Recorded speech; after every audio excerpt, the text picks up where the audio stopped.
My doorbell camera sent an alert. Motion detected. The timestamp said 3 hours ago. I was standing at my front door. I opened the app. The hallway was empty.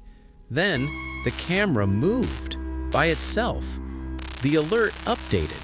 Motion detected inside. I heard footsteps behind me. The app froze. The doorbell rang from inside the house.